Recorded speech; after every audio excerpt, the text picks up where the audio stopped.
kulanti wacan wanaagsan daawadayaasha qiimaha badan kusoo dhawaada barnaamijkeena sahanka aflaanta kan waa toddobaadle sida caadiga toddobaad kasta waxaan soo qaadanaa sheekooyinka fanki iyo caalamka maxaa ka cusub toddobaadkan ciwaanka waxaa naga qaadanaya musalsalkeena waalida ciwaanada qaatay mahuraan oo goosgooska dabcan laga soo bandhigay innaba aanan caadi ahayn goosgooska iyo aamina aniga waa daawaday intaanan baraha bulshada la soo gelin waa goosgoos dabcan high class dhan kasta ka dhisan hadduu noqon lahaa markii la fiirsadka goobaha lagu duubay jileenka performancega jilayaasha ay sameynaan emotionka uu leeyahay fariinta waaqiciga uu ka hadlaya sensitiveka xasaasiga ee tahay wax kasta oo nagu gadaaman hareerana ka socda ayuu ka hadlaa marka mahuraan goosgooska laga soo bandhigay innaba caadi ma ahan barnaamijkeena sahanka aflaanta waa toddobaadle toddobaadka dambe hadduu alla idmo iyo barnaamijyo ka hore si gaara u taxliilin doonaa trailerka iyo wuxuu ka hadlaa iyo goosgooskiisa iyo horena waa u aragteen bosterada laga soo bandhigay innaba caadimeen 3 boster oo kala duwan oo boster kasta oo dareenkiisa waaqiciga wata ka hadlay ayuu ahay kii koowaadna wuxuu ka hadlayay dabcan hogaaminta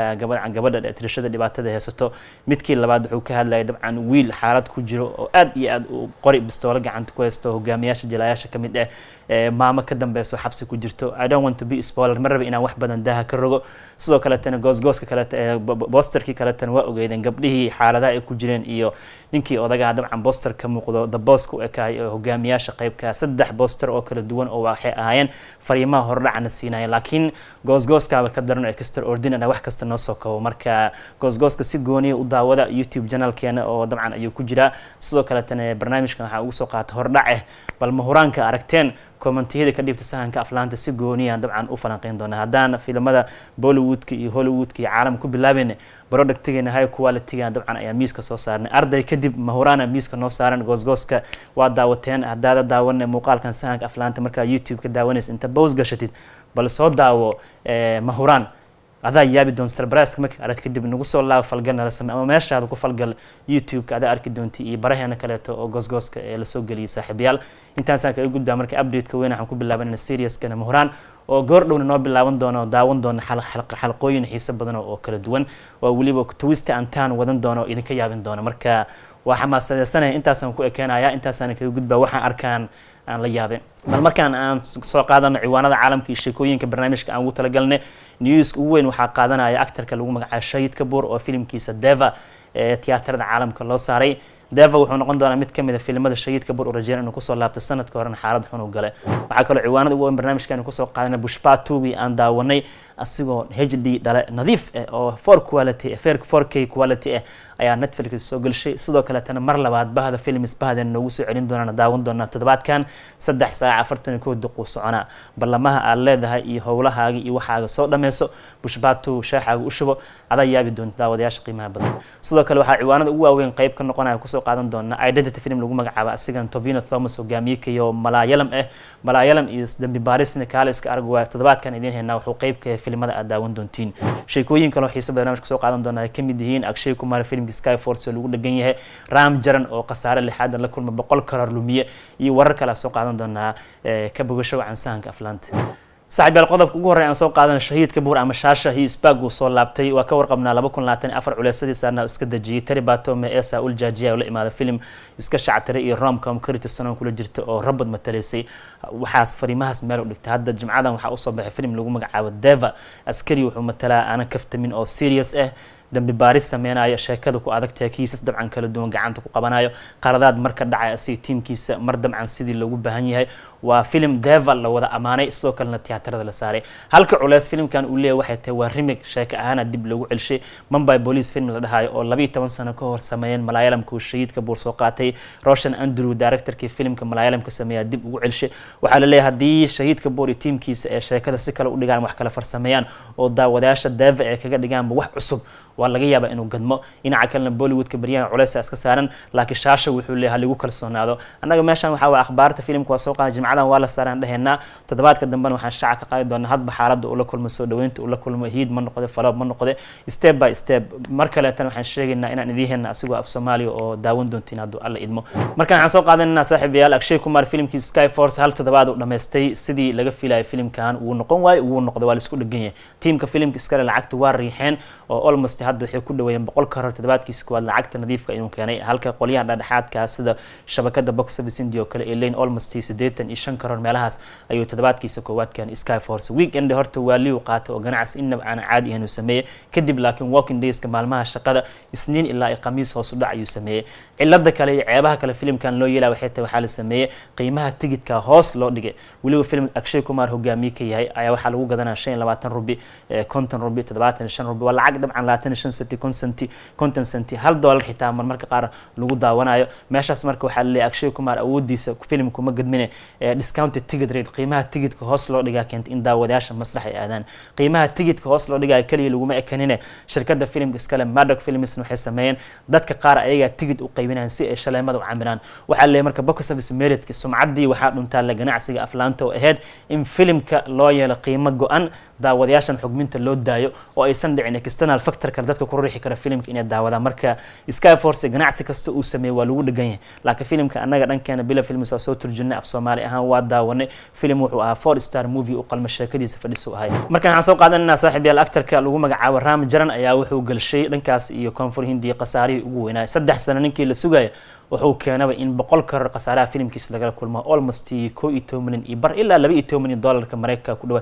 hadda xogaa lacagta rubiga hoose u dhacday iska 10 milyan meelahaas waa hadii u badato 12 milyan oo dollarka Mareykanka ayuu Ram Charan lumiyay game changer waa daawana ka warqabnaa laakiin waxaan ka hadlaynaa commercial wise filimka maxaa ku dhacay dadkii waa iska diideen sheekadiisa lacagta qolyaha cajaladaha qaybeen ku gateen waxay aad 200 karoor iyo ka badan ka badneed filimkan wuxuu sameeyay inuu soo celishay 100 iyo xogaa karoor soo celishay waliba 115 karoor ka badan oo lumshay inkastoo wali masrax uu saaran hadda waxa guarantee ah in filimkan 100 karoor loss laga kulmay taariikhda wuxuu qayb ka noqonaa filimada koonfur Hindi iska leen lacagaha 100 karoor ka badan qasaare laga kulmay waxa kamid Radha Sham oo Barbas oo sameeyo kale Kanguva oo Suuriya uu sameeyay filimkii boqortooyada sanadka hore aan daawanay haddana Ram Charan wuxuu ku soo biiray calay masaarka ragga qasaaraha ugu badan laga kulmo Sadbag waliya actorkan uu la kulmo dib u dhac waliya sababtoo RR ugu dambeysay 2022 markuu la imaaday cirka sare u galay laakiin hadda sagxadu tagay uu soo laaban doonaa kulli Ram Charan 16 iyo Ram Charan 17 u diyaarsan laakiin hadda odaga waa la jiiftaa ragga wuxuu qayb ka noqday qasaaraha galiyeen ee fanka Hindiya markaana soo qaadan Allu Arjun Hisbag oo soo laabtay Star Allu Arjun 5 December oo tiyaatarada caalamka qabsaday 50 maalmood ayuu dhameystay iyo ka badan Pushpa 2 wuxuu noqday all time blockbuster taariikhdu wuxuu noqday filimkii ugu horeeyay af Hindi lagu daawaday oo ugu lacagta badan oo ganacsigiisa 700 karoor ka tilaabay sidoo kale Telugu wuxuu noqday luweynaha Telugu markii la joogo filimka labaad ee ugu lacagta badan World War gross 780 karoor ku dhow yahay ilaa 1800 waa gaari kara laakiin ka gaabinaya sidoo kale tan filimkan all time blockbuster darajada ugu sareysa uu gaaray waxaan ka warqabnaa qaybtii koowaad Pushpa 2021 markuu soo baxay 340 karoor meelahaas ayuu soo xareeyay 3 laab uu ka badiyay ganacsiga hadda lifetime kiisa uu sameeyay filimkan Allu Arjun sidoo ugu xarkay waa daawanay haddana mar labaadna toddobaadkan waxay damaana qaadina daawan doontiin asigoo 4K quality ah waqtigii aan daawanay 3 saac 21 daqiiqo oo lagu daray 20 daqiiqo kaleeto ilaa 3 saac 43 daqiiqo oo nadiif ah Netflix lacag badan laga siiyay this week marka hadaa ballama leedahay hadii howlo kale ay ku yaaleen hadaa banooni leedahay waxaas idil soo dhameysay meel dhigo isku diyaari Pushpa 2 iyo 3 saac 41 daqiiqo asigoo high quality aan ku heeno oo aad daawan doontid sidoo kale tan markii Netflix soo galshan rikoorada oo ka sameeyay OTT-gana barnaamijyo kale waqti kale aan soo qaadan doon laakiin hadda waxay news-ka war Pushpa-gi aan daawana asoo 20 daqiiqo dheeraad lagu daro nadiif ah idin heenaaya toddobaadkan diyaar noqda saaxiibayaal toddobaadkan filimada soo baxeen af Soomaaliya in kugu heeno waxa qaybka Identity waa filim Malayalam sidoo kale tan hogaamiye uu ka yahay Tovino Thomas waxa ku jirta gabadha lagu magacaabo Trisha Krishnan iyo dambi baarayaal kaleeto sida magaca Identity uu yahay ayaa sheekadan u tahay u baahan aqoonsiyaal raadinaya waxa la raadinaya dad aan dil geysteen oo Trisha ay marqaati ka tahay guri ay dhigan tahay apartment la degan yahay dhibka dhacay oo marqaati ka tahay laakiin problemka jira waxay tahay gabadhan xasuusta micnaha wax ma xasuusan karto marka qaar waxay iloobaysaa wixii aragtay marka qof noocaas oo kala marqaati ah sidee loo helaa marka dadkii dhibaatada geystay iyo khiyaanada ku jirta iyo always na waan naqaana Malayalamka sheekooyinka dambi baarista waa high class ama toddobaadkan waxa waa tartiib inta jawi degan gashad Identity aan ku heenaaye nala daawo haduu alla idmo ugu dambeyntii saaxiibayaal waxaan soo qaadanaynaa laba qodob oo toddobaadkan ciwaanada sameynaa kan koowaad oo ku bilaabana waa L2 Emburan ama Lucifer 2 وقيبتي اللوات فيلم كي لوزفر شيدان كي وينا 2019 داونا إنما أنا عادي يا مهن لالسدو وحركة بريد فراس كومران أو دايركتور كأي دور كيسي أبراهام قريشي لما إلو بكرة وحا وسمينا أي فرينتي جانجستنمada ku dhamaatay asigoo ruushka joogo isla sheekadii waxa laga ambaqaadaa ninkan tuuga caalamiga ah oo Russia joogo dhibaatooyinka uu la kulmaayo sidoo uu noqonayo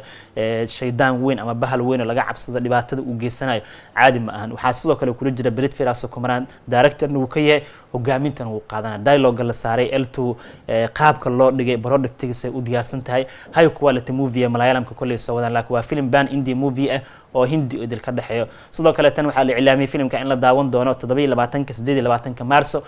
toddobaadka Ciidul Fidriga la daawan doono Ramadaanka markuu dhamaado si dabcan ay u daawadaan diasporada Malayalamka ee dhankaas iyo ku nool caalamka Islaamiga waliba inta badan qaliijka joogan golofka gaar ahaan Imaaraadka u baday marka bal L2 yaan war idinku daalinay ugu dambeyntii waxaan soo qaadanay xidiga la wada jecel yahay ee laga dambeeyay Siva Kartagiyan ayaa toddobaadkan ku dhawaaqay filimkiisa 25aad awal lagu yeeray SK25 si ku meel gaar hadda magaca rasmiga loo bixiyay waa Barasakti ama Barashakti waa film fariintiisa gangster ee tahay lagu lifaaqo waxbarashada iskuulka iyo siyaasadda iyo sida u rabaan ardayda isbedel inay sameeyaan doorka ninkan uu qaatay inaba caadi ma ahan gabadha lagu magacaabo Suda Kongara dabcan director-ka National Award qaadatay hadda ka hor markii Suuriya uu sameeyay filimkii Sararu Batru waxa kale oo ku weheliyo ninkii Jam Ravi oo filimkan laadarka magaca bedeshay ee Ravi Mohan la baxay waxa kale oo ku jirto Sri Leela oo gabadha dhankaasi Tulu ka soo jeeday wiilka lagu magacaabo Atharfa qaabka loogu dhawaaqay Barasakti asigana inaba caadi ma ahan dabcan Siva Kartagiyan nasiib waxaan leenahay waana actor-kii filimkii Amaran nooga yaabsada markaana Barasakti ku dhawaaqay inuu la imaanayo sanadkan qaybiisa ugu dambeeyo